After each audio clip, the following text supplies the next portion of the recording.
하나님 말씀은 신명기 6장 4절에서 9절입니다. 하나님 말씀은 신명기 6장 4절에서 9절 말씀까지입니다. 신명기 6장 4절에서 9절입니다. 이스라엘아 들으라. 우리 하나님 여호와는 오직 유일한 여호와시니 너는 마음을 다하고 뜻을 다하고 힘을 다하여 내 하나님 여호와를 사랑하라.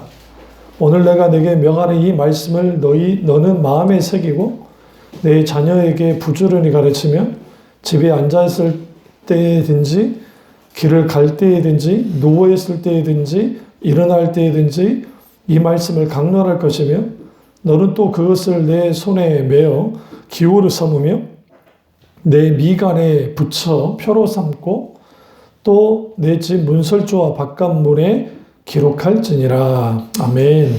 말씀 제목은 믿음의 스토리텔링이라는 제목으로 말씀을 나누도록 하겠습니다.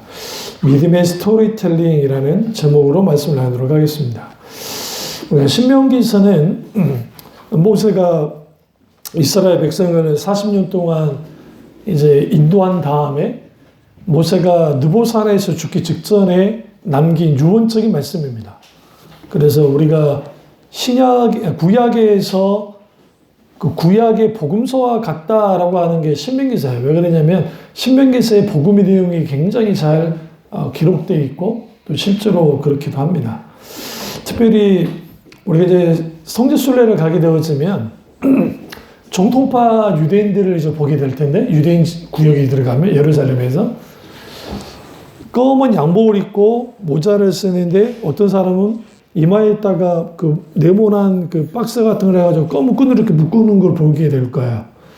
이런 게 또 팔에다가 이렇게 팍 감아요. 이걸 이제 메노라 또 뭐 그 있어요. 그 있지 단어 다 까먹었지 생각 안 나는데 어쨌든 있는데 그런 것들이 문설주에도 그 거기 그 들어가 보면 집집마다 우리 예전에 그 집 면패가 있듯이 집집마다 있어요. 그게 기록되어 있는 성경 구절이 오늘 본문 읽은 본문 말씀. 이스라엘아 들으라. 우리 하나님 여호와는 오직 유일하신 여호와시니. 그러니까 이 말씀이 마음을 다하고 뭐 뜻을 다하고 이 말씀이 기록되어 있어요. 그 안에 딱 들어가 있어요. 문설주는 이제 문설주를 넘어야 집으로 들어가잖아요. 그 앞에 이제 그렇게 붙어 있습니다. 믿음의 스토리텔링이라는 말은 뭐냐면 스토리텔링은 각자 부모들이 하나님과 관계된 믿음의 스토리를 갖고 있어야 됩니다. 그리고 아이들에게 자기의 스토리를 믿음의 스토리를 이제 이야기해 주고 가르치고 그게 이어져야 됩니다. 그래서 모세가 여호수아 세대를 향해서 너희는 이렇게 믿음에 대 있기를 해라 라고 권면을 합니다. 실제로 여호수아 세대는 충실히 이걸 따릅니다. 문제는 뭐냐면 사사기로 가보시죠. 여기 신명기 놔두고 사사기 1장을 딱 가보시면 이제 여호수아가 죽어요. 1장 1절 여호수아가 죽음에 이스라엘 자손 여호와께 여쭈어 이르되 우리 가운데 누가 먼저 올라가 가나안 족속과 싸우리까 라고 이제 이렇게 나와요. 그리고 이제 우리가 온일이라는 존재가 나오는데 문제는 여기에 그 사사 시대가 되어지면 그 하나님을 떠나는 일들이 이스라엘 백성들에게 계속 일어나기 시작해요. 그러니까 하나님께 돌아왔다가 또 하나님께로 뭐하는 다시 또 하나님을 떠나는 그러한 일들이 이제 반복되기 시작합니다. 이게 사사 시대고요. 그리고 이제 그 우리가 이 사사 시대의 가장 그 특징 중에 하나가 뭐냐면 그들이 하나님 그분을 두려워하지 않는, 그러니까 하나님과 관계를 설정할 때에 모세와 또 여호수아가 있을 때는 하나님이 주인이시고 왕이시고 이스라엘의 백성이 되어졌는데 어느 때인가 사사시대로 딱 들어가면 여호와를 알지 못하는 세대가 나왔고 그 세대가 결국은 하나님을 떠나버리는, 그리고 하나님 그분은 더 이상 그들에게 어떤 분이에요? 어떤 그들에게 그 구원자도 그리고 그들을 향한 보호자도 아닌 그냥 그들의 조상이 믿었던 하나님에 불과한 종교적인 하나님, 그리고 문화적인 하나님, 사회적인 하나님, 그런 하나님 정도, 전통적인 하나님 그 이상도 그 이하도 아닌, 그게 오늘날 유럽에 가보면 그렇게 되어지는 것처럼 그러한 일들이 이제 일어나는 거야. 왜 이런 일이 벌어졌는가?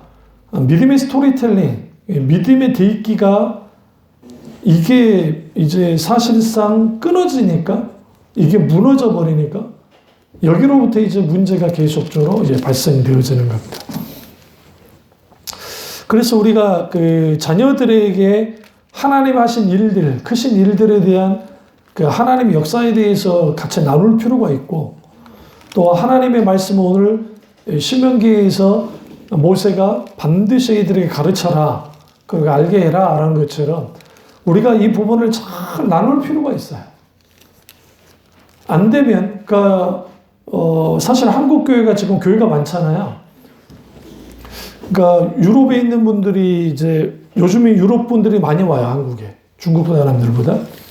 근데 그분들이 와서 딱 저녁이 딱 되어지면 가장 크게 놀라는 게 뭐냐면 십자가 엄청나게 많은 거야. 지금은 과거에 비해서 십자가가 많이 줄어들었죠. 그럴 수밖에 없는 게 교회들이 많이 이제 그 뒤로 밀려나기 시작하니까. 그러니까 그러다 보니, 근데 이제 그 유럽 사람들 눈에 비친 한국은 불교 나라인 줄 알았는데 막상 와보니까 기독교 나라인 거예요. 너무 흔해. 근데 많은 신학자들, 그리고 성경학자들이 우리도 이제 우리 세대, 권사님 세대 말고 우리 세대가 지나가면 우리도 교회가 엄청나게 보기 힘들어질 거예요. 대표적인 게 강남이에요. 강남에는 워낙 땅값이 비싸고, 그리고 강남은 워낙 월세가 비싸기 때문에 상가교회가 거의 존재하지 않아요. 잘 생각해 보세요.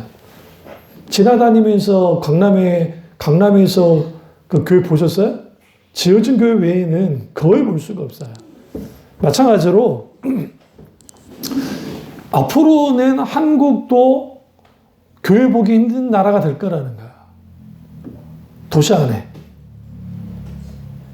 그러니까 이건 단순히 애들을 적게 낳기 때문이 아니라, 단순히 그런 차원뿐만 아니라, 인구가 줄어든다는 의미뿐만 아니라 영적으로 쇠퇴하고 있기 때문에 그렇습니다. 그래서 각 교회마다 다음 세대에 대한 굉장한 큰 논의가 있고, 그럼 다음 세대를 어떻게 준비할 것인가 라는 문제가 돼도 되는 거예요. 그런데 다음 세대를 준비한다 할 때 가장 중요한 거는 우리가 성경 잘 가르치고 열심히 하면 애들이 될 거야. 그러니까 이제 우리 이렇게 생각해요. 정통파 유대인들은 숫자가 늘어나요. 왜? 나면서부터 이들은 다 유대교이니까. 무슬림들도 계속 폭발적으로 증가해요. 그들은 원튼 원치 않든 태어나면 무조건 무슬림이에요. 근데 개신교는 느슨해요. 왜냐하면 개신교는 철저하게 1대1로 하나님과 관계에서 만나고 중생이 체험해야 그리스도인이 돼요. 카톨릭도 태어나면 카톨릭이에요. 카톨릭도. 근데 개신교만은 그러진 않아요. 종교개혁자들이 이 부분을 정확하게 다룬 거예요. 그러니까 종교개혁자들이 종교개혁 일으킬 때 우리는 좀 오해하지 말아야 될 게, 그 시대가 최고로 카톨릭이 강할 때예요. 카톨릭 세력이. 왜냐하면 르네상스 생각하면 인문주의 생각, 우리 이렇게 생각해요. 반 카톨릭으로 섰을 거다. 아니에요. 그렇지 않아요. 마사초, 까라바조, 미켈란젤로, 거기에 그 라파엘로 기타 등등 그 엄청난 그 화가들이나 건축가들, 브렐레비스키부터 시작해서 그 사람들 다 성당과 관계 있어요. 카톨릭과 관계 있는 사람이야. 그 단테 신곡을 중심으로 해서 르네상스가 시작됐다 보는데 1300 몇 년 사람인데, 그때 무슨 그게 반 카톨릭 하나님을 대적하는 걸로 나온 건 아니고 실제로 가장 강할 때에 그랬던 거예요. 그 시기에 베드로 성당이 지어졌고요. 어마어마한 그리고 독일에 있는 쾰른 성당부터 해서 이런 성당은 그 전에 있긴 했지만 오랫동안 지어지고 가장 최강성기 때 종교개혁자들이 문제 삼고 남아온 거예요. 왜 문제를 삼았냐? 숫자는 넘쳐나긴 하는데 그들이 종교화되어졌고 하나님을 떠났다는 거야. 어떻게 이걸 두고 볼 수 있겠느냐? 라는 것으로 나온 게 종교개혁이고 우리가 그들의 후손이야. 그러니까 우리는 개혁주의자들의 후예예요, 후예. 카톨릭과 달라요. 종교회와도 달라요. 동유럽은 종교회 신자들은 종교회 교인이 돼요. 태어나자마자. 그러니까 이게 착시현상이에요. 어떤 착시현상을 하냐면 그들은 태어나자마자 숫자는 많아요. 진짜냐는 거예요. 그들의 신앙이. 무슬림 같은 그런 권에 살면 여러분이 좋든지 좋지 않든지 기도에 참석해야 돼요. 안 하면 그 사회 무리들과 함께 할 수가 없어요. 직장 사람들과 함께 할 수가 없어요. 그들은 기도 시간에 같이 가서 기도해 줘야 돼요. 안 하고 싶어도 해야 돼요. 그들이 무슨 특별하게 종교심이 좋은 사람도 있겠지만 그러지 못하는 사람들 많아요. 그래서 실제로 이란이라든지 특별히 이란이 굉장한 강력한 무슬림 국가임에도 불구하고 다 까놓고 한번 설문조사를 미국에서 한 적이 있어요. 그때 이란 청년들의 상당수가 무슬림을 할 수 있으면 무슬림 하고 싶지 않다는 사람들이 굉장히 많아요. 생각보다. 터키 같은 데는 세속주의적인 무슬림이기 때문에 술, 담배 다 해요. 문화적으로 인샬라면서 막 해요. 그러니까 이게 착시현상이라는 거야. 그래서 문화적으로 봤을 때 이슬람도 똑같이 카톨릭이 걸었던 길을 갈 거라는 거예요. 왜냐하면 중세시대에 한 2000년 가까이, 한 1300~500년 가까이를 태어나면 무조건 카톨릭 신자였잖아요. 현재 카톨릭 교회도 거의 쇠퇴계야. 거의. 그러니까 개신교뿐만 아니라 카톨릭도 그래요. 무슬림만 강성한 것 같아. 근데 그들은 뭐냐면 그 정치 체계가 누르고 있어서 그래요. 민주화된 나라가 거의 없잖아요. 민주화된 나라가 거의 없어요. 그러니까 이것만 되면 무슨 일이 벌어진다? 카톨릭이 가장 무서워한 것은 개신교가 아니에요. 그러니까 기독교가 아니에요. 이슬람이 가장 무서워한 것은 기독교가 아니라 이슬람이 가장 무서워한 것은 세속주의예요. 그러니까 세속주의라는 게 뭐냐면 인본주의. 그러니까 인간이 만들어낸 모든 것들, 하나님을 거부하고 신을 쫓아내는, 그리고 인간이 인간의 본연으로 살아가겠다고 하는. 그러니까 우리가 BTS 노래 중에 상당수가 인본주의적인 사상이 강력하게 있고요. 그러니까 기독교하고는 대치될 수밖에 없는 게 있고, 또 우리가 비틀즈의 노래를 보시면 비틀즈 노래 속에도 상당수가 반기독교적이에요. 그러니까 물론 거기에 평화를 노래하고 인권을 노래하는 것이 좋은데, 그런데 거기는 문제가 뭐가 생기냐면 하나님을 거부하는 거죠. 그러면 이 세상의 구조는 하나님을 거부하는 구조예요. 우리는 착각하는 게 공산주의만 하나님을 거부한다 생각하는데 그게 아니에요. 소위 말하는 자본주의는 철저하게 반성경적이에요. 우리는 자본주의가 무슨 성경에서 나왔다고 착각하는데 그건 저는 자본주의는 또 민주주의는 이게 무슨 진리가 아니라 이걸 뭐라고 표현하냐면 기독교적인 입장에서는 이거는 필요악으로 보는 거예요. 공산주의보다는 나으니까. 사회주의보다는 낫다 이거예요. 그렇다고 해서 기독교인들이 그러면 자본주의나 소위 말하는 그 민주주의를 막 따라가야 되는가. 여기서 민주주의라는 것은 하나님을 뺀 민주주의. 그러니까 이 부분에 대해서 네덜란드의 그 화란 개혁주의자들이 그들의 나라에서 기독교식인 민주주의를 했단 말이에요. 여러분은 이제 모르고 있겠지만. 대표적인 분이 아브라함 카이퍼라는 분이에요. 그러니까 그분이 총리이기도 하고, 신학 박사이기도 하고, 나라 정치인이기도 했던.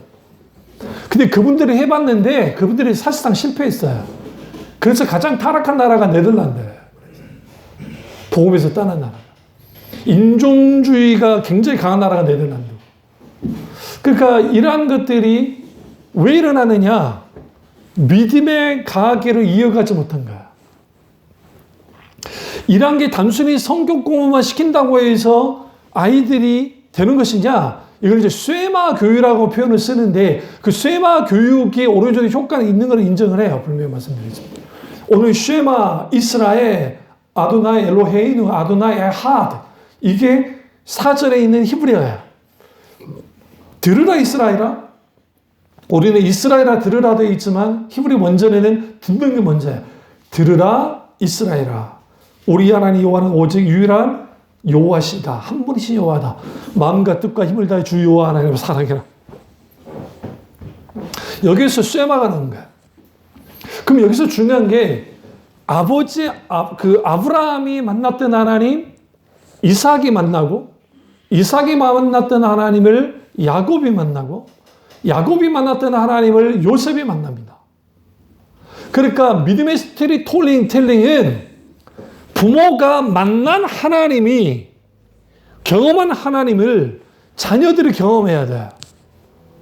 그러려면 부모가 이렇게 하라고 해서 자녀가 그것을 만나게 되는 것이 아니라 삶 가운데 역사하시는 그 하나님을 부모 속에서 그걸 보게 되어질 때 그때 보고 자란 자녀들이 하나님을 만나기 시작합니다. 왜? 하나님을 찾으면서.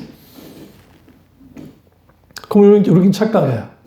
믿음 좋은 부모 밑에 믿음 좋은 자식이 나오는가? 그렇지 않아요. 그건 착각이에요. 신앙은 철저하게 1대1이에요. 부모가 신앙이 좋다고 자녀가 신앙이 좋을 확률은 있죠. 좋은 영향을 받으니까. 만약에 그렇다고 한다면 사무엘의 두 자식은 하나님을 잘 믿는 사람이 됐어야 돼요. 그런데 엘리의 두 아들처럼 홈리와 비나스처럼 아주 타락한 종자들이 나왔어요. 신기하게도. 그러니까 엘리는 문제가 있는 아버지였으니까 영적으로 문제가 있은 아버지였으니까 그럴 수는 있는데 어떻게 사무엘의 두 자식도 그랬냐는 거야. 사무엘의 두 자식은 홈리와 비나스보다 더 난리 쳤어요.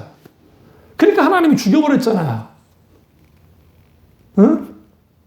두 일을 죽여버렸어요. 하나님이 죽였어요. 그리고 난 다음에 하나님이 뭐인 줄 아세요? 사무엘을 울지도 못하게 했어요. 이게 신앙은, 믿음은 각 개인이 하나님을 찾아야 돼요. 그리고 그 하나님을 만나야 돼요. 신앙 좋은 부모 밑에 있는 게 좋은 이유는 그럴 수 있는 환경이 조성되는 게 좋아요. 그렇다고 해서 무조건 은혜 받는, 그렇지 않아요. 오늘 그 찬양 나가기 전에 한 10몇 년 전에 있던 찬양 동영상을 한번 봤는데, 예수님도단. 그때 거기에서 그 젊은 청년, 다, 예수님도단은 다 대학생들만 가서 찬양을 했으니까, 그게 각 교회 커뮤니티를 이루어서 거기서 이제 하는 거, 개인이 가는 게 아니라 각 교회가 이렇게 모여서 학교별로, 연세대 거기에 있는 예전도단, 뭐, 숭실되면 숭실된 예전도단, 그들이 같이 와서 거기서 모여서 활동도 하고 찬양 집회도 하고 하는 거예요. 그런데 거기에 아까 그 봤던 그 젊은 청년들 중에 지금 신앙생활을 제대로 하는 청년이 몇 명이나 될까? 한번 조사해 볼 필요 있어요. 응? 상당수가 과거의 추억이라 생각해요. 그러니까 과거에 은혜 받았던 나의 추억. 신앙의 성패는 과거에 어떤 일이 있었다가 나의 성패를 가누는 게 아니라 오늘 내가 하나님을 경험하는 삶을 살고 있는가. 그리고 내가 하나님과 친밀한 교제를 나누며 살고 있는가. 내가 지금 하나님을 경험하는 삶을 통해서 자녀들을 양육할 때에 하나님이 원하는 뜻 가운데 양육하면 되는 거예요. 그리고 믿음이 전수되어지려면 결국은 내가 우리 아이들에게 집에서 막 매일 막 가정 예배 드리고 성경 공부 막 시키고 그거 하지 않았어요. 내가 하지 않은 이유가 딱 한 가지 이유였어요. 애들이 질려버려요. 질려버린다고요.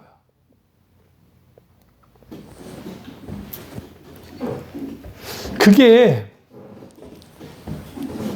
그 자체는 나쁜 건 아닌데 그게 자원해서 되어지면 괜찮아요. 근데 그게 아니라 그리고 성경 공부를 위한 성경 공부가 되어지고 가정 예배를 위한 가정 예배만 되기 시작할 때 여기에 있는 신앙이 아주 좋지 못한 그 잘못된 것들이 나타나요. 가정 예배가 잘못되는 게 아니에요.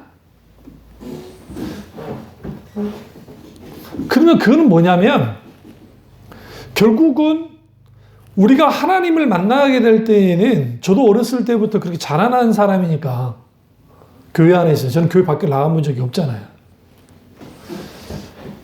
그러면 하나님을 만났다 할 때에 초자연적인 성령 역사를 그렇게 경험했는데도 불구하고 타락하고 세상으로 나가는 사람도 많이 봤어요. 그러니까 순복음 교회니까 막 하나님을 경험했다고 막 거기에 갑자기 뭐 천국을 보고 왔다 하느니 뭐 하던데 그 신앙에서 떨어져 나가는 거야. 그 내가 이해가 안 됐던 거예요. 왜 이해가 안 됐냐면 왜 그랬을까? 근데 이제 왜 잘하고 신학을 하고 목사가 돼 보니까 그들은 종교적인 현상에 자기 황홀경에 빠져버린 거야. 그리고 종교적인 경험이었던 거야. 거기에 인격이 하나님께 굴복한 적이 없어요. 그러니까 전인격이 하나님께 굴복해서 내가 죽어지고 예수 그리스도가 나의 주인 되어지는 주권에 이양을 해본 적이 없는 사람들이 그래요. 주도권 하나님께 내어드려야 돼. 신앙은 계속적으로 그 싸움이야. 하나님이 주인이시냐 내가 주인이냐. 근데 자기 아직과 고집으로 내려놓지 못하는 사람들은 거기에서 계속 하나님과 갈등하는 관계를 가져요. 팽팽해요. 근데 하나님께 항복하고 나온 사람들, 그들이 하나님을 깊이 만났단 말이에요. 그리고 그들이 신앙을 계승해 나가요. 재미있는 게 열왕시대의 남유다의 왕들 중에 그 악한 왕이 많아요. 그 중간중간 이제 요사밧이라든지 요시아 왕이라든지 그다음에 히스기야 왕이라든지 이 사람들 좋은 왕들이 나오기 시작한단 말이에요. 그러면 히스기야 왕 아버지는 어떤 존재냐? 아주 악랄한 인간이야. 적극적으로 하나님의 그 성전을 아주 그냥 모욕을 시키고 맞게 부시는 정말 그런 사람이야. 근데 히스기야 어머니가 신실한 하나님을 믿는 사람이었습니다. 신실하게. 그리고 그 영적인 영향을 누가 받았느냐? 히스기야가 받은 거야. 그리고 히스기야가 그 아버지가 갔던 길을 가지 않고 다윗의 길을 가기 시작한 거야. 달라졌죠. 문제가 생겨요. 히스기야는 아주 믿음의 사람인데 므낫세라고 하는 낳지 말아야 될 아들을 낳은 거야. 그게 뭐냐? 히스기야가 죽을 뻔에 걸렸는데 하나님 앞에 기도를 했어요. 하나님 너 죽는다 했는데 근데 하나님이 결국은 그를 살려주십니다. 이사야 선지자를 통해서 보내죠. 그때 태어난 게 므낫세예요. 그 15년 후에 히스기야가 죽습니다. 왕위를 누가 있느냐? 므낫세가 있습니다. 그리고 남유다에서 최고로 악한 왕입니다. 므낫세가. 여기서 착각하면 안 돼요. 부모가 좋은데 왜 저런 후리 자식이 나오느냐? 그럴 수 있어요. 우리는 안 나올 거라 생각하면 나올 수 있어요. 별종처럼. 부모가 개차반인데 괜찮은 애 나올 수 있어요. 드물긴 하지만. 그러나 부모는 선한 영향력을 끼쳐야겠죠. 문제는 뭐냐면 사무엘도 그랬고 엘리도 그랬고 다윗도 그랬고 권위를 잃어버린 부모는 영적인 영향력은 뿐만 아니라 그 정서적이고 관계적인 권위조차도 없어요.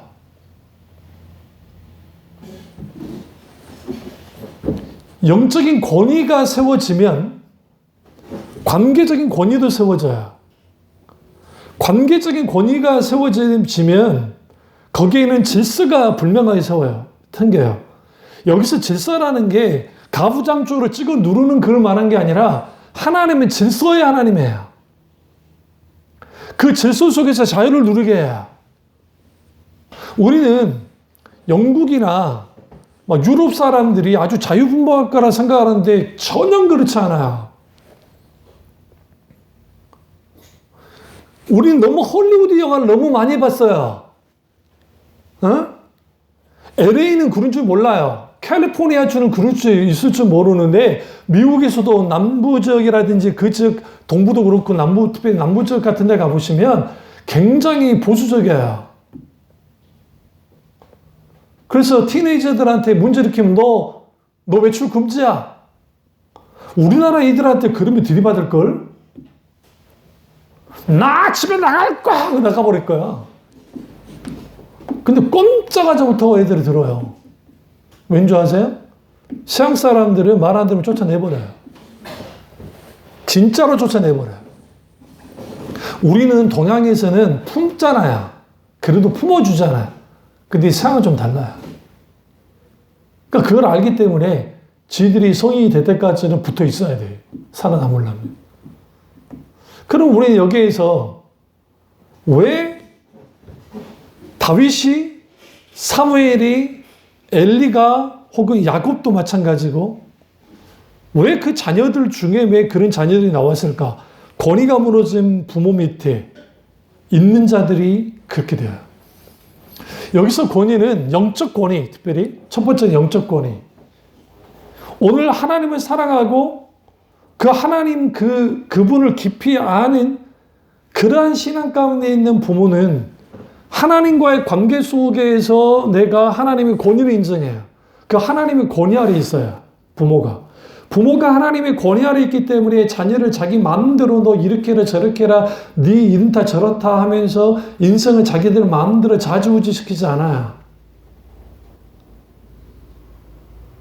자녀는 우리 부모의 소유가 아니라 뭐기 때문에 위탁하신 거니까 하나님이. 그러니까 우리는 위탁 부모예요. 사실은. 내 자녀의 진짜 부모는 누구예요? 육신적으로 내가 진짜 부모일 줄 모르지만 진짜 부모는 하나님이시니까.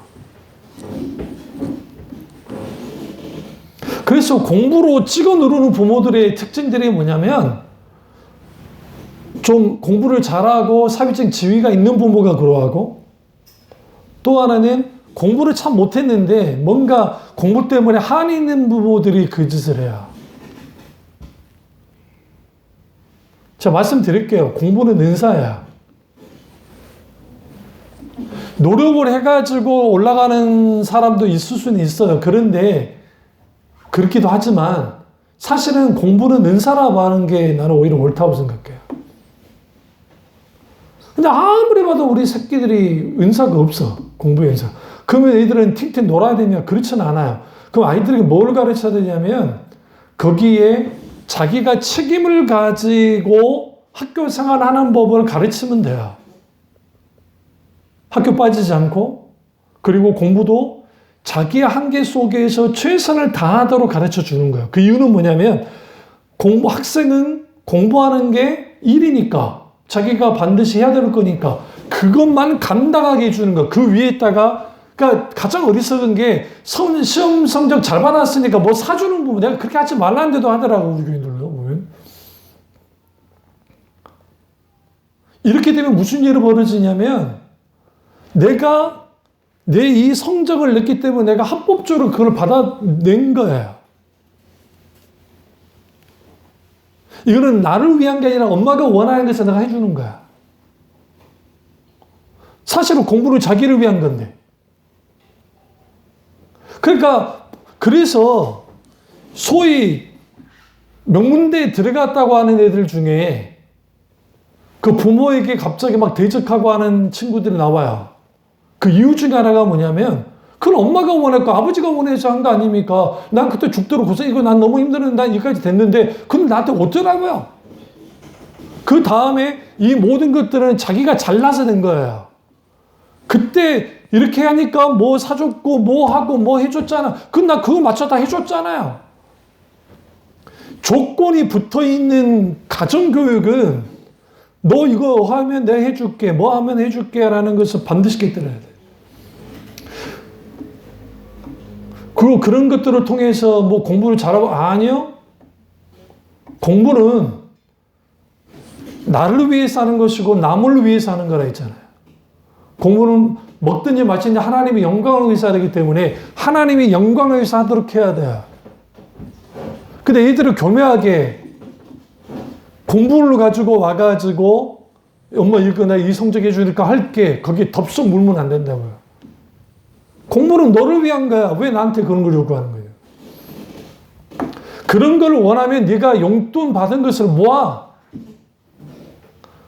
네 아무리 용돈을 모아도 살 수 없는 금액이야. 그렇다고 한다면 네가 어떻게 이 부분에 있어서 네가 모으는 거, 네가 정말 그것을 위해서 네가 하는 것을 보고 그리고 내가 판단해서 내가 나머지는 보태줄 수 있어. 그거하고 성적 이렇게 내면 해줄게. 이게 이제 흔히 거기에 넘어가는 부모들, 그렇게 하는 부모들 많아요. 그 일종의 선한 당근질이라 해가지고 당근을 줘가지고 성적 올려주고. 그러니까 얘들이 대학 가서 바보가 되지. 응? 내 주위에도 대학 교수님들 꽤 있어요. 그 교수님들이랑 이야기를 하다 보면 이제 교수 목사님들이랑 요즘 신학대학에도 그렇고 작가직 이제 식사 한번 할 때가 있으면 가서 하다 보면 애들이 시키는 것까지는 해. 그 이상을 못 해. 왜? 엄마 아빠가 계속 이렇게 해줬거든. 그러니까 애들이 뭐가 되냐면 그 이상도 안 되는 거야. 우리 때는 솔직히 망아지처럼 컸잖아요. 안 그래? 우리는 다 그렇게 컸어. 그러니까 실패 경험이 많아요. 이렇게 하다가 좀 안 돼 보기도 하고 저렇게 해도 안 돼 보기도 하고 성공해 보기도 하고 이런 경험들을 하면서 큰 세대잖아요. 우리 세대가. 그러니까 그런 세대니까 아무래도 뭔가 할 때는 그 부분에 대해서는 좀 하는데 그게 안 되는 거지. 성경에도 야곱이 리브가가 그러니까 이삭의 아내 리브가가 편애를 함을 통해서 에서와 야곱이 충돌하게 된 계기가 리브가 때문에 그렇게 된 거예요. 그러니까 그 야곱이 형의 장자의 축복 기도를 받을 생각이 1도 없었어요. 성경 자세히 보세요. 근데 리브가가 이렇게 판단한 거야. 네 아버지가 언제 죽을지 모르겠어. 그런데 이 축복 기도 네가 받아야 되겠어. 아무리 봐도 에서는 너무 밖으로 잡아들고 아니니까. 그러니까 치맛바람에서 야곱이 지 엄마랑 꿍짝이 돼가지고 한 거. 성경 자세히 보시라고. 야곱이 먼저 한 게 아니고 리브가가 부추겼다고요. 결국은 아들도 못 보고 죽은 거예요. 리브가가. 그리고 이 야곱 또한 똑같아요. 야곱도 그러니까 엄마가 아버지가 그러니까 그 이삭 같은 경우에 또 이삭은 에서를 너무너무 또 사랑했어요. 자기 성향과 전은 다른 아들. 그러니까 이삭이라는 인물 자체가 굉장히 유하잖아요. 근데 에서는 괄괄해요. 사냥꾼이야. 그러니까 아버지 입장에서 너무 좋은 거야, 이 아들이. 그러니까 이삭은 누구를 사랑해줘요? 에서를 사랑하고 리브가는 누구를 사랑해요? 야곱을 사랑해요. 당연히 거기에 형제간에 문제가 생길 수밖에 없는 일이 벌어졌죠. 그리고 이제 야곱 또한 이렇게 베냐민하고 요셉을 사랑하지 나머지 아들들 그렇게 사랑하지 않아요. 이러한 문제가 그들 속에서 어떤 일들이 벌어지냐면 형제간의 문제 이러한 것들이 계속 발생이 되어져요. 후에 야곱이 깨달은 거야.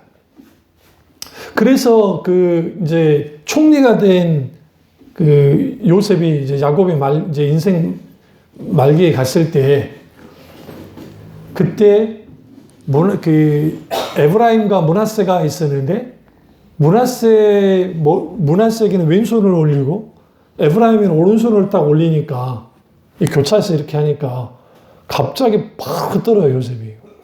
분노해서 아버지 이러지 마시라고. 왜 큰아들에게 오른손으로 안수를 해주셔야지 작은 아들한테는 왼손으로 안수해 아들아 이건 하나님이 이렇게 하기를 원하신다. 그러니까 이러한 일들 다윗은 어떠냐?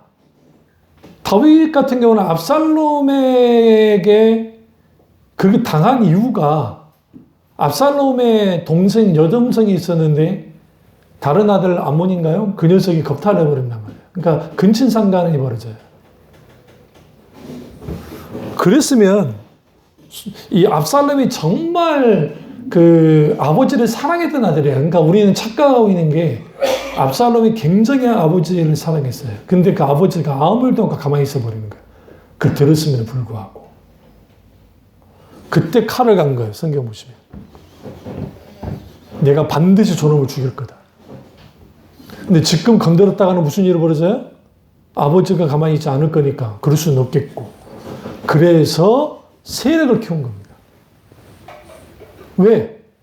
자기 여동생을 건드렸던 그놈을 가만둘 수는 없어. 근데 내가 그놈을 죽이면 무슨 일이 벌어져?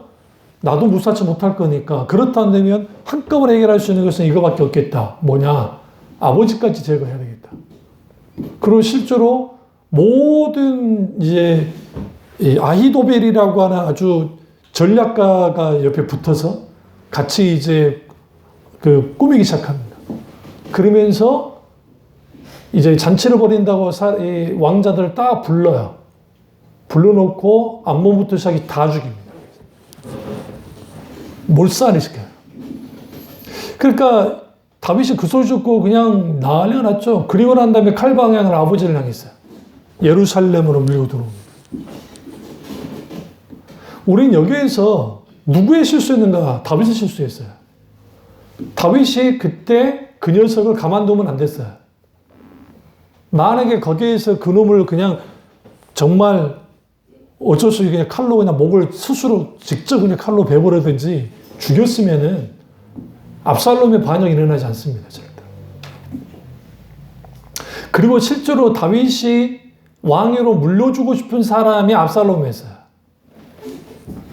우리는 솔로몬이라고 생각하는데 솔로몬은 사실상 그 우리아의 아내 밧세바가 사바사바 해가지고 어쨌든 하고 싶어 했어요. 근데 하나님이 누구를 선택했느냐? 잘난 녀석들이 아니라 누구? 솔로몬을 하나님이 선택을 했어요. 근데 왕위로 계속 안 세우잖아요. 성경 보시 이상하죠? 아니, 하나님의 뜻이 좀 비춰졌으면 예전에 다윗 같았으면 진작에 세웠을 거예요. 근데 다윗이 안 세워요. 그 이유는 그 마음속에 누가 있었냐면 압살롬이 있었다는 게 압살롬이 자기 뒤를 이어서 왕이 될 만한 인물이었거든요, 사실.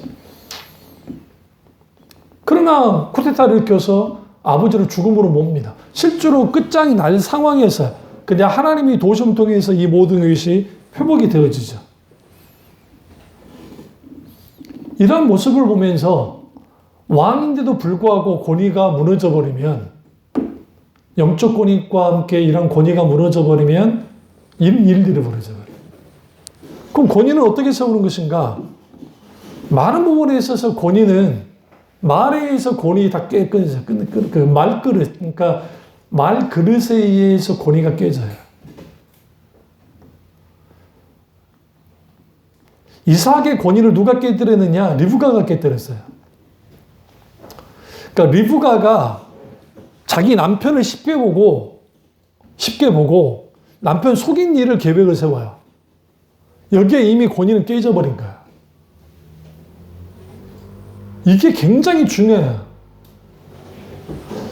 부부가 있는데, 남편과 아내가 있는데 어떤 훈육을 할 때 남편의 훈육이 좀 틀렸다 할지라도 그 시점에는 절대로 틀렸다고 나오면 안 돼요.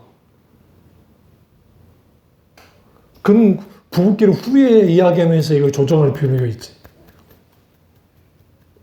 반대로 아내의 훈육이 좀 틀렸어도 남편이 막 하대씩 하면 안 돼요. 그러니까 아이들 앞에서 부부가, 아버지가, 엄마가 깡그리 이렇게 말로써 깎아 내려버린 일들을 애들한테 듣는 게 있어 계속 애들한테 그렇게 해버리면 편나르게는 될 수 있을 줄 모르는데 부모의 권위는 다 깨져버려요. 부모의 권위가 깨지면 애들은 그 말에 청종하지 않아요. 어릴 때는 듣지만 클수록 안 들어요. 그리고 그 아이들이 무슨 짓을 하냐면 부모 권위에 대하여 부모 권위를 무시하는 애들은 다른 어른들의 권위에 대해서 무시하고 나와요. 그래서 길을 가다가 어떤 젊은 애들 중에 무리한 녀석들은 다 그 부모 권위가 없는 애들 밑에는 자란 녀석들이라 그래요. 그게. 그래서 아버지한테도 함부로 말하고 엄마한테도 함부로 말해요. 그거를 엄마든 아빠든 잡아다가 반드시 깨부셔 놓지 않으면 그 부부는 당사자보다는 다른 그게 엄마든 아빠든 누구든 간에 부부 중에 하나가 나서서 나한테 예를 들어 자식 새끼가 나한테 안 좋은 말을 했단 말이야. 근데 그 당사자가 해버리면 싸움밖에 안 되잖아요. 그때는 엄마가 나서든 아빠가 나서든 해서 불러다가 그 말에 대해 반드시 해야 돼. 왜? 그러지 않으면 그 놈이 나한테 해요. 우리는 그게 별거 아니라고 생각하는데 하나님이 가장 경멸하는 게 그거예요. 부모도 누구도 그 권위를 깨부시고 나오는 자들을 향해서 하나님 가만두지 않아요. 그러니까 구약에서 부모를 매를 때리는 자, 그러니까 부모를 치는 자를 향해서 뭐라고 표현했냐면 반드시 그들은 장로들이 잡아다가, 그러니까 부모가 아니에요. 거기에 장로가 사람들을 잡아다가 그들을 어디로 끌고 가면 벼랑 끝 위로 끌고 올라가고 거기에 말뚝을 세워서 묶고 물도 주지 말고 가만 내버려둬라. 그리고 마지막에 새가 와서 그들의 눈을 쪼고 그들의 생명을 앗아갈까지 죽여라. 죽여라고. 왜 구약에서 그렇게까지 했냐면 권위를 무시하고 나오는 자들은 하나님에 대한 권위까지도 무시하고 나와요. 그러니까 미국이라는 나라가 왜 이렇게 무너졌고 왜 유럽이 다 무너졌느냐 이 부분을 돌아가신 갑자기 생각나는데 어쨌든 그래요. 근데 예전에 문교부 장관까지 하셨던 이어른 교수님이 그 말을 하셨다고요. 신앙이 무너진 유럽이 무너진 이유, 그 다음에 지금 미국이 무너진 이유 중 뭐냐, 아버지의 권위가 무너졌기 때문이다 그랬다고요. 그러니까 아버지 권위가 무너지는 게 뭐 신앙과 관계가 있는가라고 생각할 수 있는데 그 이유가 있어요. 아버지 권위가 무너진 게 된 배경은 1968년도에 유럽에서 일어났던 6.8혁명, 이게 마오쩌둥의 사상이 들어와서 벌어졌어요. 근데 이런 거 이전에 세계 1차 대전, 2차 대전이 벌어지고 난 다음에 아버지들이 다 죽었잖아요. 다 생각해 보세요. 남자들이 씨가 말렸어요. 1차 대전 때 2천만 명이 죽었고 2차 대전 때 3천만 명 혹은 뭐 더 크게는 4천만 명까지 죽었다고요. 스페인의 내전 때 어마어마한 사람이 죽었고 아버지 부재 그 자리를 엄마들이 채웠죠. 근데 사회 문화적인 분위기가 이제는 소위 인권 요즘 주장하는데 그 질서를 깨뜨리자는 거야. 하나님이 세우신 질서를. 그 대표적인 게 아버지의 권위였어요. 그러니까 그 아버지의 권위가 쥐고 누르는 권위를 말하는 것이 아니라 하나님이 세우신 질서의 권위를 깨뜨리자. 신앙까지도 무너져 버린 거예요. 그게 성경에 쉽게 봐요. 쉽게 볼 수 있어요. 그게 어디를 볼 수 있냐면 사사기도 들여다보시고 이 열왕기 딱 보시면 거기에 각기 아버지 권위가 무너질 때 다 신앙이 무너져요. 왜? 육신의 아버지를 통해서 하나님을 이해하고 보기 때문이에요. 그리고 신앙 가운데, 그러니까 아이들을 양육할 때 한결같은 태도가 필요해요. 내 기분에 따라서 이렇게 저렇게 해버리면 애들은 약아가지고 사사삭사삭 굵어가지고 그걸로 어른을 가지고 놀아요. 어른들을. 근데 자기들은 약사버릴 거라 생각하지만 어느 정도 분별력 있는 어른들 눈앞에는 별것도 안 해요. 이게 웃기네. 하나님이 가장 싫어하는 것 중에 하나가 뭐냐면 오늘 우리가 믿음의 스토리텔링을 하자라는 것은 결국은 우리의 부모의 영적인 권위, 그리고 집안에서의 어떤 권위들, 이런 권위들은 여러분의 행동과 여러분의 말에 의해서 결정이 다 되는 거예요. 밖에서 어떤 힘든 일이 있었는데 집안까지 갖고 오는 그런 어리석은 일들을 하면 안 돼요. 짜증을 다 내버려. 그래, 애예요, 애. 우리 아버지가 그랬으니까, 옛날에. 자기가 힘든 것을 집에 와서 다 감당하게 만들어버리는 거예요. 그러니까 아버지가 고생한 건 알겠는데, 우리한테 그려버리니까 그건 고생한 게 아니에요. 우리 차라리 그러면 하지 말든가, 그렇게 생각하게 되는 거예요. 그러니까 그 마음이 없어져요.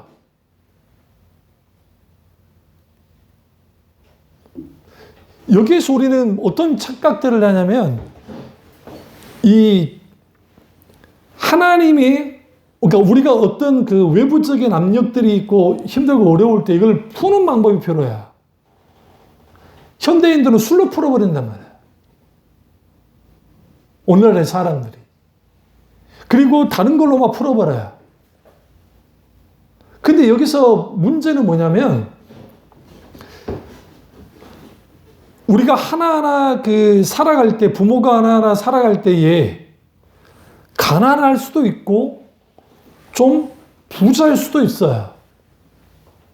그게 뭐가 문제예요, 도대체? 또 부모들이 이렇게 생각해요. 우리가 무능력해서 우리 이렇게 가난해. 우리 애들이 어떻게 생각할지 모르고. 그건 여러분의 생각이고, 그리고 그런 생각을 자식이 하고 있다면 우리는 자식 잘못 키운 거예요.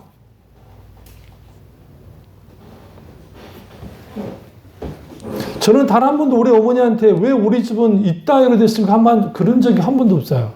어릴 때. 자라면서. 왜 우리 집은 하나님을 믿는데 이렇게 가난해야 됩니까? 신앙이 어릴 때는 그랬는데 하나님을 인격적으로 만나고 난 다음에는 그러지 않았어요. 왜 그러냐면 하나님이 이 부분에서 하나님의 뜻이 있음을 알기 때문에.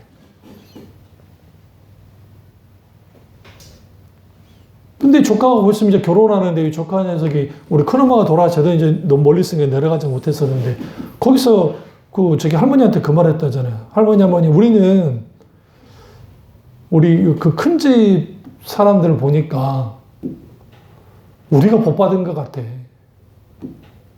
왜? 외형적으로 우리가 좀 더 그 측면이 아니라 하나님을 믿고 사는데 우리의 모습은 다른 것 같다. 근데 왜 저분들은 저렇게 살고 있다? 그게 왜 그러냐면, 그런 인식을 하는 이유는 그 부모의 신앙과 함께 그들이 경험하는 하나님, 이걸 공유하면서 그 신앙 가운데 하나님 안에서 같이 한 걸음 한 걸음 나가기 시작하면 거기서 알게 되는 거야. 아, 하나님이 이렇게 구워오셨구나. 그리고 나이가 들면서 왜 그때 아버지가, 왜 엄마가 그랬는지에 대해서 이해가 되기 시작하면서 그 인생을 살아갈 때 하나님을 찾아야 할 때 하나님을 찾아요. 하나님과 함께하고. 그러니까 영적인 권위, 그 다음에 관계적인 권위는 말에서 깨진다 했잖아요.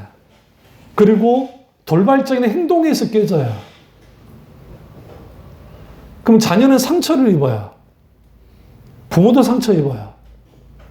둘 다 상처 입었기 때문에 상처 입은 사람들끼리 할 수 있는 것은 뭐밖에 없어요? 갈등밖에 없어요.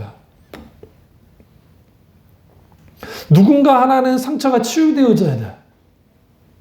그래서 내가 기분이 좋을 때는 막 해줬다가 기분이 나쁠 때는 막 그래버리면 안 돼요. 그랬을 때는 그 감정을 누를 수 있는 게 필요해요. 이완시키는 게 필요해요. 근데 그걸 좀 혼자 가만히 어디 나가서 가만히 벤치에 앉아 있든지 아니 뭘 하든지 하면서 사귀고 들어와서 해야지. 그게 아니고 그런 것들이 패턴처럼 나타나요. 패턴처럼. 이게 그래요. 이게 성인 아이들의 특징들인데 패턴처럼 나타나니까 그런 것들을 가정 전체가 그 영향가 하나 받아줘요.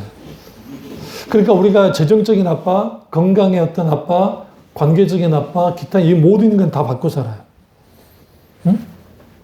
그럼 우리는 이거예요. 두 가지를 가지고 살아요. 왜 인생이 버겁냐면 저도 그런 실수를 할 때가 있는데 첫째, 왜 이런 일이 벌어졌을까는 이유만 찾는 거야. 이유 찾다가 소진하고 또 하나는 빨리 해결해야 된다는 거야. 이거. 이 상황 벗어나고 싶어. 빨리 해결해야 돼. 그러니까 이유 찾고 빨리 벗어나야 돼. 그게 버거워. 버거우니까 뭘 못하냐면 거기에 숨을 못 쉬어. 그 상황 가운데 예수 믿는다면서.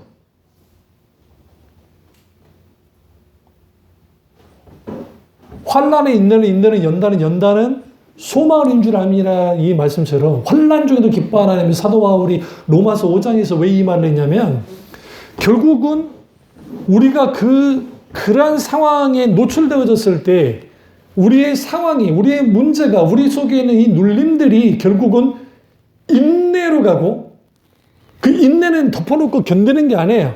소망을 전제로 한 인내예요. 그리고 동시에 연단되는 거예요. 이걸 디시플레인이라고 해요, 영어로는. 디시플레인은 뭐냐면 트레이닝과 디시플레인이 달라요. 트레이닝은 내가 이렇게 힘써서 막 역기 돌고 하면은 근육 생기듯이 그거고, 디시플레인은 뭐냐면 삶 속에서 그거를 충분히 경험하고 누리기 시작해요. 어떻게? 하루하루를 견뎌내고 하루하루를 이겨내고 하루하루를 한 걸음 한 걸음 나가는 거야. 하루하루. 그러면서 내가 빨리 벗어나야지, 왜 그랬지, 그렇게 하는 게 아니라 오늘 내게 주어진 것은 하나님의 은혜 가운데 하나하나씩 가기 시작할 때 내가 자라나기 시작해요. 연단되기 시작해요. 군인되기 시작해요. 이 말에 좀 웃기지만 중국이 우리나라를 지금 미국이 없다고 가정하고 공격할 수 있을 거라 생각합니까? 대한민국을? 예를 들어. 지금은 못해요. 중국이 어마어마한 군사를 갖고 있어도. 그 이유는 한 가지. 우리나라는 50만 명이 넘는 대군을 갖고 있고 그런 나라가 그렇게 흔치 않아요. 또 하나, 예비군 전력이 350만 명이에요. 전쟁은 육군이 들어와야 돼요. 그러면 중국에 있는 군대를 다 쏟아부어도 우리나라는 정복을 못해요. 우리가 뭐 지고 이기고 따지고 아니라 거기에 있다가 지그들 나라가 쪼개질 수 있어요. 대한민국이 그렇게 약한 나라가 아니라는 거예요. 제가 이 말씀 드리는 게. 근데 이게 왜 제가 이 말씀 드리냐면 우리나라는 계속 두들겨 맞고 두들겨 맞으면서 자라난 나라야. 그리고 북한하고 대치하면서 계속 자라난 나라야. 그런 나라이기 때문에 우리나라는 경제적 이익을 그런 것 때문에 중국 앞에 막 그랬던 거지 사실상 이게 달라요. 마찬가지로 우리도 마찬가지예요. 내 앞에는 일들이 있고 어려움이 있고 아픔이 있고 그럴 수 있어요. 근데 빨리 벗어나야 되나 연연히 안절부절 못하는 게 아니라 거기에서 한 걸음 한 걸음 하나님께 맡기고 나가야 돼요. 그리고 더 중요한 거는 사람과 풀려고 생각하면 안 돼요. 절대로. 한나가 아이를 못 낳으니까 사람과 풀렸습니까? 남편이 알아줬나요? 그 마음을? 아니요. 분인나라는 첩이 계속 건드렸어요. 그러니까 그녀가 어디를 갑니까? 성막에 있는 성소를 간 거 아닙니까? 하나님께. 거기서 울고 있었어요. 하나님께 기도하면서. 얼마나 그게 그랬으면 중얼중얼하면서 미친 사람처럼 구르고 있으니까 엘리가 딱 가가지고 너 혼을 낸 거 아니에요. 어디서 여자가 술 먹고 성소에 와서 이 짓을 하고 있냐니까 제가 술 먹은 게 아니라 하나님께 기도하고 있었다. 그게 무슨 이야기냐? 이야기 듣더니 그 믿음 없는 그 영적인 능력도 없는 엘리가 뭐 해줍니까? 내가 하나님 그 주님의 이름으로 네가 자식이 있기를 원하노라. 하나님이 엘리를 통해서 자식을 준 거 아세요? 이게 굉장히 중요해요. 그래서 우리가 그런 것들을 자식들에게 보여주고 우리가 이 말의 권위, 말의 그릇, 그리고 이 소위 말하는 어떤 조건을 달린 관계, 애들하고는 절대, 그리고 여러분 꼭 보는 그 여러분들이 어떤 생일이나 뭐 챙길 때 우리는 서로 안 챙겨요. 그게 자랑 아니에요. 기념일 안 챙겨. 아니에요. 자식들이 보고 있어요. 우리는 무조건 챙겨야 돼. 그리고 자식들이 챙기게 만들어야 돼. 안 그러면 자식은 절대로 안 해요. 절대로 안 해요. 여러분 어떤 음식을 먹을 때에 엄마가 다량 먹으면 바보짓이에요. 어머니는 짜장면을 싫다고 하셨어라고 하게 준영 씨가 한 거라면 그 짜장면은 아니었고 미국에서 힘들게 살 때 뭐가 있었는데 엄마가 그거는 별로 안 좋아하셨다는 거. 그러니까 그런 줄 알고 이제 그냥 자기는 먹었는데 빵 쪼가는 거 뭔가 뭐 있든. 근데 알고 보니까 그게 아니었다는 거야. 그거를 이제 짜장면으로 만들어가지고 G.O.D가 노래를 했죠. 그러면 이 양반은 뭐 나보다 나이가 많으니까 이 양반은 그래도 철에 들어서 이제 그런 줄 알았다. 그럼 내가 자식을 키워보냐 그러다. 그런데 중요한 건 뭐냐면 거기에 애들에게 보여줘야 돼. 모델링이기 때문에. 그렇게 돼야 섬겨야. 부모도 섬기지 못하는 아이들이 어떻게 다른 사람을 섬기겠어요? 어떻게 하나님을 섬기겠냐고요. 받는 것만 익숙한 아이들이 되게만 안 돼요. 주는데도 익숙한 아이들이 되게 만들어요. 그래서 우리 어머니가 어릴 때부터 우리에게 그랬고, 그거 보고 자랐어요. 우리 아버지도 이렇게 하는 아버지는 아니었어요. 그래서 바보같이 막 돈 주고 막 했다가 그런 거죠. 그러니까 이런 것들을 보고 자란 사람들은 섬겨요. 이게 자동적으로 영향을 줘요. 그리고 그런 것들이 우리에게 뭘 가져다 주냐면 자연스럽게 뭡니까 관계에는 결국은 어떤 사건과 일과 여러 가지에서 맞물려지잖아요. 공유하는 거예요. 공유하고 나누고 할 때. 말씀을 끝내겠습니다만 우리 애들이 어릴 때 에버랜드를 갔거든요. 5살인가 몇 살인가 기억 아예 못했어요. 심지어는 비행기도 탔거든요. 어릴 때. 기억 못해. 그때 너무 어렵겠다. 그러나 이제 초등학교 이상 딱 들어가면 아이들은 확실하게 기억합니다. 사실 이때부터가 아이들이 양육해야 될 타이밍인지도 몰라요. 더 빨리 해야 되지만. 더 문제는 내 자식이 버거운 게 문제인 거야. 왜 버거운 자식들이 돼버렸을까? 그 버거운 자식이 그 자식도 자기도 문제라고 생각하겠지만 버거운 자식이 되는 거예요. 어려운 자식이 돼버리고. 그 이유는 결국은 뭔가 보이지 않는 선이 있어서 그렇겠죠. 더 중요한 거는 탕부 하나님이 자녀를 향했듯이 제가 늘 강조하지만 기다려주고 속도 맞춰주고 그리고 그것에 대해서 계속 참으면서 보고 있는 거야. 몰라서도 그렇고 알아서도 그렇고 그러면서 그 자리에 그대로 있어주면 돼. 연예인 키라고 하는 그 엄마가 괜찮은 게 우리 사모한테 들었지만 네가 다 망해서 와도 괜찮아. 엄마 아빠는 그 자리에 있어.